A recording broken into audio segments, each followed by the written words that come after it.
I'm Daisy Martinez for ehow.com.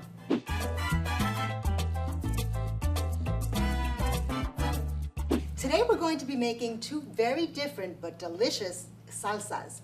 Salsa basically means sauce in Spanish. I'm going to start out doing a tomatillo salsa, which is cooked, different from the kind of salsa that you might be familiar with, for tailgating or football games or Super Bowl weekend, whatever. So to start our tomatillo salsa, we're going to start out with a tomatillo, which kind of looks like a big green tomato wrapped in this papery husk. In fact, tomatillos are not related to tomatoes. They're in the gooseberry family. And now that I mentioned that, it kind of looks like a big giant green gooseberry, right? Because it's got this papery stuff over it. And what you want to do, you just remove that, and sometimes they'll feel tacky. If they do, just rinse them off in cold water, pat them dry. And then let me just show you what the tomatillo looks like. It's a lot more meaty, and it's got all these little seeds.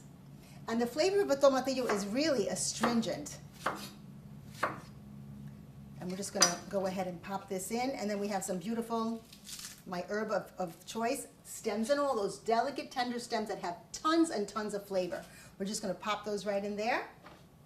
And we're going to give it a whirl. Now, what is in my salsa? I have Spanish onion, I have jalapeno, I have the tomatillo, of course, and I have a squish of lime. And let's give it a go.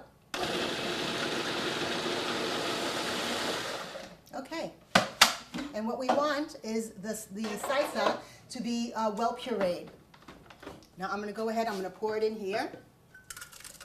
And you see the color is bright green. I want you to note that because it's going to change color a little bit, and I don't want you to get freaked by that.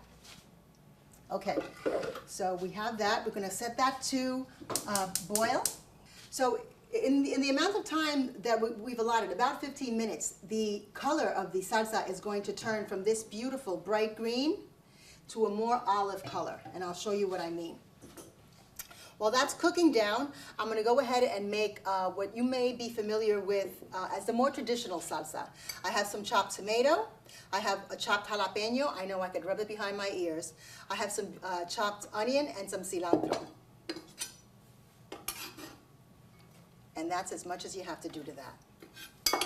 Now, both of these salsas are delicious. That you can have these with chips, of course, twice fried plantains, plantain chips. Let's go ahead and wow, that's the lime that got away. Okay, and salt. And that's as much as you have to do to that. Now, while this is delicious with chips, you can also use this for a weeknight dinner. Think of a grilled protein, whether it be a chicken breast, pounded thin, a piece of grilled fish, some grilled short ribs. These salsas are absolutely delicious. Why? Well, because the flavors of something like that are fatty and unctuous in your mouth, and this offers just the right amount of acid to cut through that and offer a balance that makes the whole thing interesting. So 15 minutes later, now pay close attention, I want to show you what's happened to our salsa. Can you see that beautiful olive color? Can you see that? And it smells absolutely divine. I'm going to go ahead and bring our salsas here. And that's the tomatillo salsa, you can actually make ahead the night before. It only gets better. Okay, so we have our tomatillo salsa and we have our beautiful weeknight simple salsa. Sometimes this is called also pico de gallo, depending on where in Latin America, who in Latin America you're talking to. We have 10 different names for the exact same thing, a different name in every country. I'm Daisy Martinez for ehow.com, and I'm making salsa.